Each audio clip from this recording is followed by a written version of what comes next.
सब लोगों का मानना है कि यह असंवैधानिक बिल है। साफ तौर पे आर्टिकल 26 जो हमारे संविधान में है, इसका ये उल्लंघन करता है। इस बिल में जो भी पार्टियां जो अपने आप को सेकुलर पार्टियां कहती हो या सेकुलर नेता कहते हैं, उनका पर्दाफाश जो है हुआ। हमारी सरकार आने पर किसी भी कीमत पे इस बिल को हम लोग बिहार में लागू नहीं करेंगे। कूड़ेदान में ये बिल को फेंका जाएगा हमारी सरकार जब बनेगी। वक्फ बोर्ड अमेंडमेंट बिल जो पार्लियामेंट में इंट्रोड्यूस किया गया, उसको लेकर के आज हम लोग जो है प्रेस कॉन्फ्रेंस रखे हैं और आप सब लोग जान रहे हैं कि राष्ट्रीय जनता दल ने इस बिल का जो है, चाहे लोकसभा हो या राज्यसभा हो, कड़ा विरोध हम लोग ने किया। इस बिल के अगेंस्ट हमारे सारे सांसदों ने वोट किया और हम सब लोगों का मानना है कि यह असंवैधानिक बिल है। साफ तौर पे आर्टिकल 26 जो हमारे संविधान में है, इसका ये उल्लंघन करता है। और ध्रुवीकरण की राजनीति, भाजपा के लोग देश को तोड़ना चाहते हैं, बांटना चाहते हैं। और जो असल मुद्दे जो है बेरोजगारी का, महंगाई का, पलायन का, देश की आर्थिक स्थिति का, इससे जो है गरीबी से मुद्दे से, इस असल मुद्दे से ध्यान भटका करके अपनी राजनीति को सीखना चाहती है। और आरएसएस और भाजपा के लोग संविधान विरोधी इसलिए हैं क्योंकि लगातार संविधान का उल्लंघन किया जा रहा है, क्योंकि ये लोग अपना नागपुरिया कानून को जो है लागू करना चाहते हैं पूरे देश में। हम लोग सामाजिक न्याय, धर्मनिरपेक्षता के मानने वाले लोग हैं। नीति, सिद्धांत, वसूल की राजनीति करते हैं। सत्ता में रहे ना रहे इसकी हमको परवाह नहीं, लेकिन हम लोगों ने आज तक अपने विचारधारा से कभी भी समझौता हम लोगों ने नहीं किया है, ना करेंगे और इस लड़ाई को जारी रखेंगे। माननीय मुख्यमंत्री जी अचेत अवस्था में हैं, उन पे हम कोई टिप्पा टिप्पणी नहीं करना चाहते। उनकी स्थिति को देख के हमको चिंता हो रही है, लेकिन इस बिल में जो भी पार्टियां थी जो अपने आप को सेकुलर पार्टियां कहती हो या सेकुलर नेता कहते हो, उनका पर्दाफाश जो है हुआ।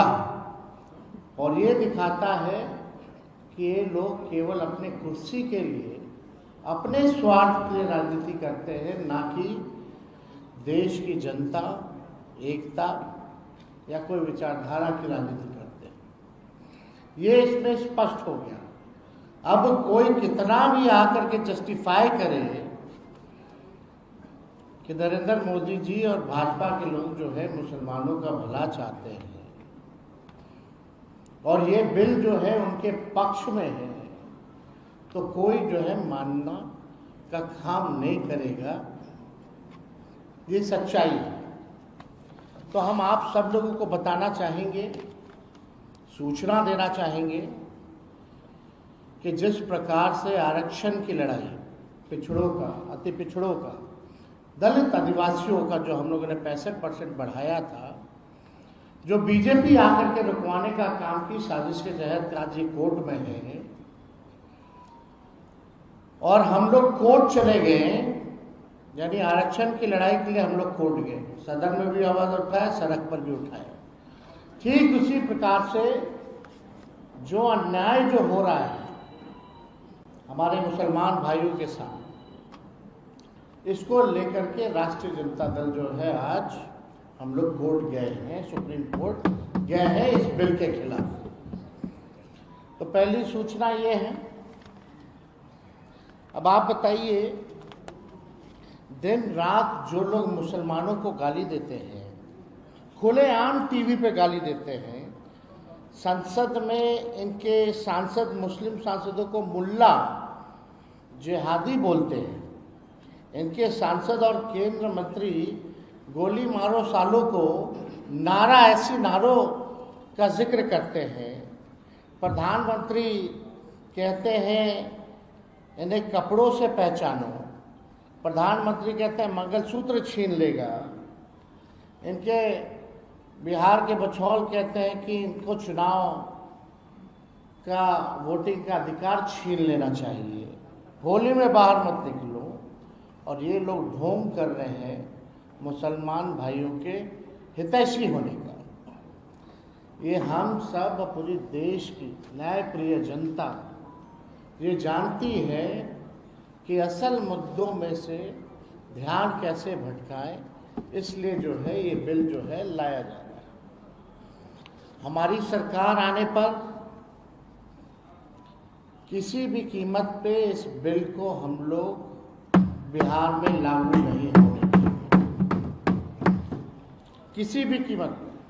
कूड़ेदान में ये बिल को फेंका जाएगा हमारी सरकार जब बनेगी। और मैं दलित भाइयों से, हिंदू और पिछड़े अति पिछड़े हिंदू भाइयों से कहना चाहता हूं कि ये आरएसएस, बीजेपी दलित, पिछड़ा, आदिवासी को सामाजिक, राजनीतिक, आर्थिक, शैक्षणिक और धार्मिक रूप से मुख्य धारा में दूर करने की दीर्घकालिक प्रोजेक्ट है। यानी ये नहीं चाहते हमारे जो हिंदू भाई हैं, चाहे दलित हो, आदिवासी, पिछड़ा, अति पिछड़ा, अभी तो मुसलमान निशाना, लेकिन असल निशाना दलित है, पिछड़ा है, आदिवासी है, अति पिछड़ा है। ये लोग नहीं चाहते कि मुख्य धारा में जो हमारे पिछड़े हिंदू हैं, दलित हिंदू हैं, आदिवासी हिंदू हैं, ये मुख्य धारा में ना आए, इनको रोकने की साजिश है। इसलिए आपने देखा होगा 65% आरक्षण भी इन्हीं लोगों का इस एनडीए की सरकार ने हम लोगों की मांग की अनुसूची 9 में डालने का, कैबिनेट से हम लोगों ने भेजा था, लेकिन नहीं किया। और मुसलमान के नाम पर, मुसलमान के साथ साथ ये मंडल वाले हिंदुओं का अहित और नुकसान करना चाहते हैं। मुसलमान ही नहीं, इसका निशाना दलित, पिछड़ा, सब लोग हैं। आप लोग लगातार देखिएगा, गरीबी सबसे ज़्यादा, बेरोजगारी सबसे ज़्यादा, पलायन, ये कौन? ये पिछड़ा है, दलित है। इनको आपने नौकरी के लिए क्या किया? मुख्य धारा में लाने के लिए आपने क्या किया? हमने विधानसभा में आंकड़ा दिया था, 0.5% का भी आधा अति पिछड़ा और दलित समाज का ना डॉक्टर है, ना इंजीनियर है।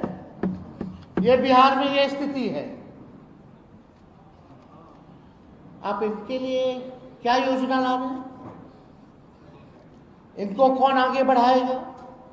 इनको कौन मुख्य धारा में लाएगा?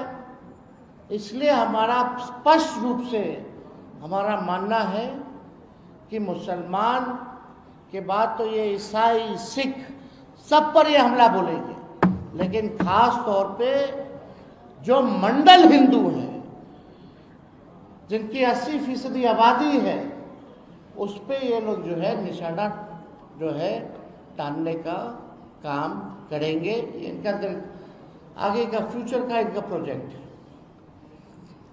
तो ये वक्फ बोर्ड को लेकर के हमारी पार्टी का, हमारे राष्ट्र अध्यक्ष जी का स्पष्ट है, ये गैर संवैधानिक है। पार्लियामेंट में जिन लोगों ने इसका समर्थन किया है, इस बिल का, आने वाले चुनाव में